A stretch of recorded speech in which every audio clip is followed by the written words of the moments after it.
My real scientific inspiration came when I met Sommerfeld and so on. And in England, of course, the first time I was in Cambridge, there were some very, very great men there. J.J. Thomson, Hardy, Littlewood. Of course, I saw them all only at a distance. I didn't know them personally. I got to know them personally after I became a fellow. So in some ways, the 2 years after my fellowship was the happiest in that sense. But then, unfortunately, there was this controversy with Eddington, which threw a blanket over everything for a while. It's a very, very simple discovery.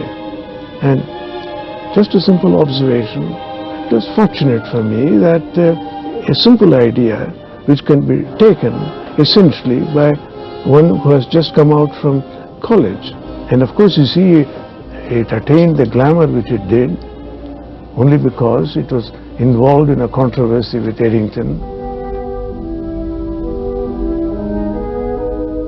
When I was doing that work and preparing it for publication, he used to come to my office, almost in my rooms in college, ever so often. But then, quite to my surprise, it turns out that all this time he has been working to show that I was wrong, and it came as a total surprise. And well, that is certainly true, but I never lost my friendship for him. Suppose Eddington, instead of finding that I was wrong, had instead said, "What you have done is very important," and said so publicly. Given Eddington's reputation, it would have made me instantly a very well-known person.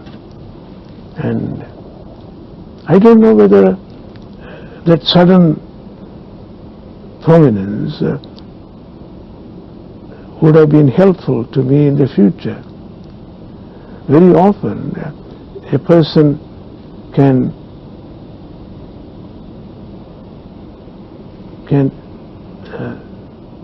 or rather, let me put it this way.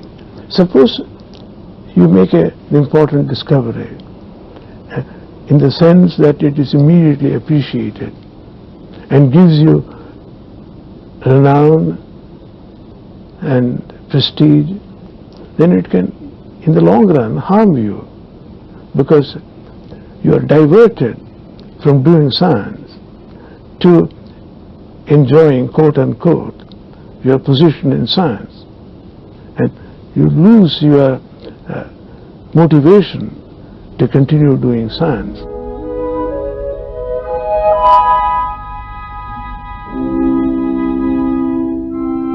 The way I wanted to do science motivated to not make discoveries in the conventional way, but to master an area and get a view of it, a perspective of it, which is my own. I think on the whole, the fact that I worked in relative obscurity for a very long time helped me in the long run, you see. You know that his plan for his own research consists of working on a particular subject for a period of time and writing a book on the subject, and in many cases that book has turned out to be definitive. So he has made contributions over the years in science which are known very well among scientists, but not so well to the general public, perhaps.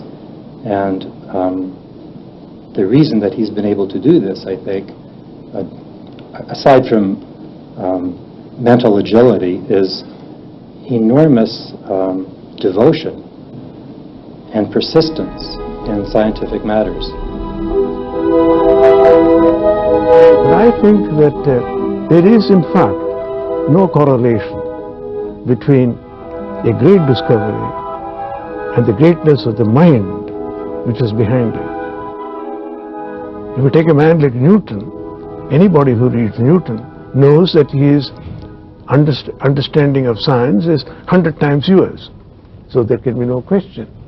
But if you take the contemporaries, you can point out, the great discoveries. Let us take an arbitrary criterion, whether you get the Nobel Prize or not. They are often given for a discovery. But there are many of them who will not be considered great by any standards. It is true that I was in the presence of great scientists for a very long time. In Cambridge, for example, I remember collaborating with these great men. With regard to real scientific influence on me, I have benefited more by the association with students. I've had some very good students in my time, some who have become quite well known. At least there are 4 or 5 of my students who are in the National Academy now. I think that is the most important thing for a scientist, not being in the presence of a great man.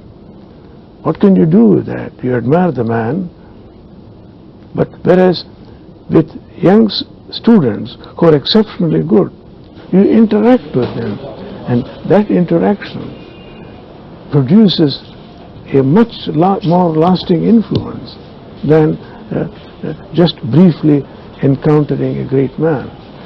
One does not do science by just being inspired. The fact that he is from a distant country with culture quite different, and he is, I think, a lonely man, and I think this affects him in many ways, but probably also has meant that he has done a service to science which other people would never do as a consequence.